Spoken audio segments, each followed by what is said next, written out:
혼자라고 느껴본 적 있으신가요? 세상이 너무 크고 나는 너무 작아서 하느님조차 나를 잊으신 것 같은 순간들이요. 직장에서 홀로 감당해야 하는 무게들, 가족들 사이에서도 느끼는 외로움. 하지만 오늘 말씀은 우리에게 외칩니다. 임마누엘, 하느님께서 우리와 함께 계시다고요. 이 약속이 얼마나 깊고 확실한 것인지 함께 살펴보겠어요. 12월 20일, 대림 제3주간 토요일이에요. 성탄절이 5일 앞으로 다가왔죠. 오늘 제1독서는 이사야서 7장의 유명한 임마누엘 예언입니다. 아하즈 왕이 적국의 침입을 두려워할 때 하느님께서 직접 표징을 주겠다고 하세요. 보라, 처녀가 잉태하여 아들을 낳으리니 그 이름을 임마누엘이라 하리라. 700년 후 이 말씀이 어떻게 성취되는지 놀라운 하느님의 신실하심이에요. 오늘 복음은 마리아의 스테고지예요. 나자렛이라는 작은 마을, 보잘것없는 처녀에게 천사가 나타납니다. 은총이 가득한 이여 기뻐하여라. 마리아는 당황하지만 성령의 능력으로 잉태할 것이라는 말을 듣고 예라고 답해요. 이사야의 예언이 바로 이 순간 실현되는 거죠. 하느님께서 직접 우리에게 오시겠다는 약속, 마리아를 통해 참으로 성취되었어요. 임마누엘이 우리에게 무슨 의미일까요? 혼자 아파트에서 컵라면을 먹는 밤, 직장에서 이해받지 못하는 순간, 가족들과도 마음이 통하지 않을 때 하느님께서 바로 그 자리에 함께 계세요. 멀리 하늘에 계신 분이 아니라 우리 삶 속으로 직접 들어오신 분이에요. 마리아처럼 이해되지 않아도 예라고 답할 때 임마누엘 하느님을 만나게 되어요. 임마누엘, 하느님께서 우리와 함께 계시다는 이 약속이 오늘도 살아있어요. 이사야가 예언하고 마리아가 받아들이고 예수님께서 성취하신 그 사랑이 지금 여러분과 함께해요. 오늘 하루 3번만 떠올려 보세요. 하느님께서 나와 함께 계시다. 그 순간 여러분은 더 이상 혼자가 아님을 깨닫게 될 거예요. 임마누엘, 하느님께서 여러분과 함께 하세요. 제2장, 임마누엘의 예언적 환시를 펼쳐봅니다. 기원전 735년경 유다 왕국이 큰 위기에 처했어요. 이스라엘과 시리아가 동맹을 맺고 유다를 위협하던 시대입니다. 이때 이사야 예언자는 아하즈 왕에게 하느님께 표징을 청하라고 말해요. 하지만 아하즈의 대답은 거부였습니다. 표징을 청하지 않겠습니다. 겉보기엔 경건해 보이지만 실상은 하느님을 신뢰하지 않는 불신앙이었어요. 그 순간 이사야가 엄숙하게 선언합니다. 그러므로 주님께서 친히 너희에게 표징을 주실 것이다. 보라, 처녀가 잉태하여 아들을 낳으리니 이것이 바로 임마누엘 예언입니다. 하느님께서 직접 개입하셔서 주시는 표징이에요. 처녀가 잉태한다는 것은 인간의 상식을 뛰어넘는 하느님의 능력입니다. 그리고 그 아이의 이름은 임마누엘, 곧 하느님께서 우리와 함께 계시다는 뜻이에요. 이 한마디가 구원 역사 전체를 담고 있습니다. 히브리어 원문에서 알마는 젊은 여인을 뜻합니다. 하지만 70인역에서 이를 파르테노스, 즉 동정녀로 번역했어요. 단순한 번역이 아니라 성령의 영감으로 된 해석입니다. 이사야 시대에는 부분적으로 성취되었지만 완전한 성취는 700년 후 나자렛에서 이루어졌어요. 마리아의 동정 잉태로 말이죠. 하느님의 약속은 시간을 뛰어넘어 반드시 이루어집니다. 이것이 예언의 신비로운 차원이에요. 루카복음 1장에서 마리아에게 나타난 천사의 말씀을 떠올려 보세요. 성령께서 너에게 내려오시고 지극히 높으신 분의 힘이 너를 덮을 것이다. 이것이 바로 이사야 예언의 완전한 성취입니다. 작은 나자렛 처녀 마리아를 통해 임마누엘이 세상에 오셨어요. 하느님께서는 가장 겸손한 이를 통해 가장 위대한 일을 이루십니다. 마리아의 예 한마디로 구원의 문이 열렸습니다. 임마누엘, 오늘 우리에게 무엇을 말하고 있을까요? 혼자라고 느낄 때, 세상이 너무 무거워 보일 때, 하느님께서 멀리 계신 것 같을 때를 생각해 보세요. 하지만 임마누엘은 선언합니다. 하느님께서 우리와 함께 계시다. 단순히 곁에서 지켜보시는 것이 아니라 우리 삶 속으로 직접 들어오셨다는 뜻이에요. 지금 이 순간도 임마누엘 하느님께서 여러분과 함께 계십니다. 제3장, 히브리어 알마의 깊은 의미를 살펴봅시다.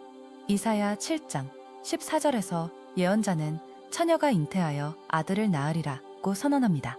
여기서 사용된 히브리어 알마는 단순히 젊은 여성을 뜻하죠. 하지만 이 단어가 품고 있는 신학적 무게는 결코 가볍지 않아요. 하느님께서 인간 역사에 개입하시는 특별한 방식을 암시하고 있기 때문입니다. 이 말씀이 어떻게 그리스도 안에서 완성되는지 함께 묵상해 보아요. 70인역 성경을 번역할 때 학자들은 알마를 그리스어 파르테노스로 옮겼습니다. 이는 처녀성을 더욱 명확히 강조하는 번역이었어요. 단순한 언어적 선택이 아니라 성령의 인도하심이었다고 교회는 믿습니다. 마테오 복음서가 이 번역을 인용하며 예수님의 동정녀 탄생을 예언의 성취로 해석한 것도 우연이 아니죠. 하느님의 말씀은 시대를 초월해 더 깊은 의미로 인도하십니다. 이사야의 예언은 이중적 성취를 보여줍니다. 역사적으로는 아하즈 왕 시대에 한 여인이 아들을 낳으며 부분적으로 이루어졌어요. 하지만 진정한 완성은 700여 년 후 마리아를 통해 이루어졌습니다. 이것이 성경 예언의 특징이에요. 당대의 구체적 상황에 응답하면서도 더 큰 하느님의 계획을 내다봅니다. 임마누엘 예언은 그리스도 안에서 그 절정에 도달했고 우리는 그 완성된 약속의 수혜자입니다. 임마누엘, 하느님께서 우리와 함께 계시다. 이 이름이 담고 있는 신학적 무게를 생각해 보세요. 초월하시면서도 내재하시는 하느님, 높으시면서도 우리 곁에 오시는 분이십니다. 아하즈 왕이 거절한 표징을 하느님께서는 더 큰 방식으로 주셨어요. 단순히 정치적 구원이 아니라 인류 전체의 구원을 위해서요. 예수님은 진정한 임마누엘로서 십자가에서도 부활하셔서도 우리와 함께 계십니다. 시편 24편이 이 맥락에서 울려 퍼집니다. 누가 주님의 산에 오를 수 있는가? 깨끗한 손과 순결한 마음을 가진 이라고 답하죠. 임마누엘로 오신 그리스도는 완전히 순결하신 분이면서 동시에 우리를 순결하게 하시는 분이세요. 성전 입장 전례시가 된 이 시편은 우리에게 묻고 있어요. 하느님을 맞을 준비가 되어 있느냐고? 마리아의 순결한 응답처럼 우리도 그분을 맞이할 마음을 준비해야겠어요. 제4장 성탄을 향한 마음의 정화. 시편 24편이 우리에게 묻습니다. 누가 주님의 산에 오를 수 있는가? 이 질문이 대림절의 핵심이에요. 땅과 그 안의 모든 것이 주님의 것임을 고백하면서도 정작 그 주님께 나아갈 수 있는 사람은 누구인지 성찰하게 됩니다. 성탄은 단순히 기다리는 것이 아니라 합당한 준비를 요구해요. 깨끗한 손과 순결한 마음을 가진 이가 주님께 나아갈 수 있다고 시편은 말해요. 깨끗한 손은 우리의 행동을, 순결한 마음은 우리의 내적 동기를 뜻합니다. 외적인 의로움과 내적인 순수함이 모두 필요해요. 이는 완벽주의가 아니라 진정성에 대한 부르심입니다. 하느님 앞에서 솔직하고 겸손한 자세를 갖는 것이죠. 임마누엘로 오실 분은 완전히 순결하신 분이세요. 동시에 우리를 순결하게 하시는 분이기도 해요. 이사야의 예언이 우리에게 희망을 줍니다. 우리 스스로는 그 높은 기준에 도달할 수 없지만 하느님께서 친히 우리에게 오셔서 정화의 은총을 베푸세요. 그분의 오심 자체가 우리의 정화와 거룩함의 길이 됩니다. 이 시편은 성탄을 준비하는 우리의 마음을 점검하게 해요. 나는 정말 깨끗한 손을 가지고 있는가? 순결한 마음으로 살고 있는가? 대림절은 이런 자기 성찰의 시간입니다. 하지만 두려워할 필요 없어요. 우리의 부족함을 인정하고 하느님의 은총을 청하는 것, 그 자체가 이미 순결한 마음의 시작이거든요. 성탄을 진정으로 준비한다는 것은 마음의 집을 정리하는 일이에요. 용서받지 못한 상처들, 놓지 못한 분노들, 탐욕과 교만의 찌꺼기들을 정리해야 해요. 임마누엘 하느님께서 우리 마음에 오실 수 있도록 공간을 만드는 거죠.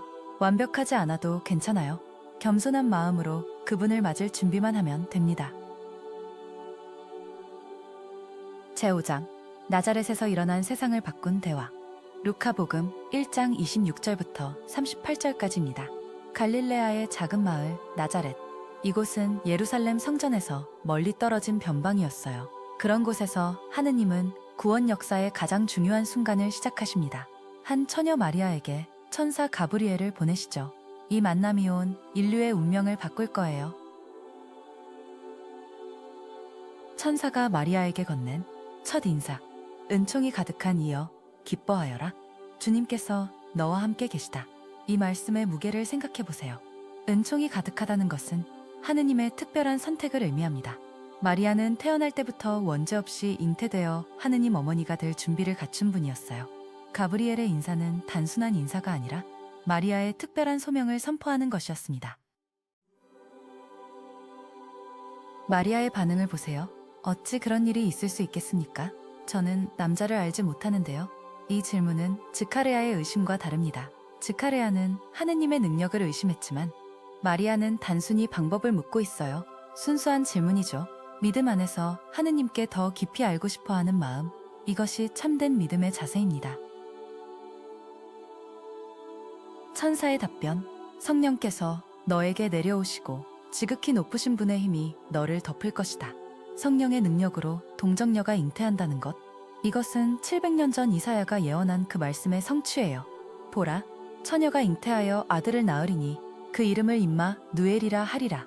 하느님께서는 약속을 지키시는 분이십니다. 인간의 한계를 뛰어넘는 하느님의 창조적 능력이 여기에 드러나요.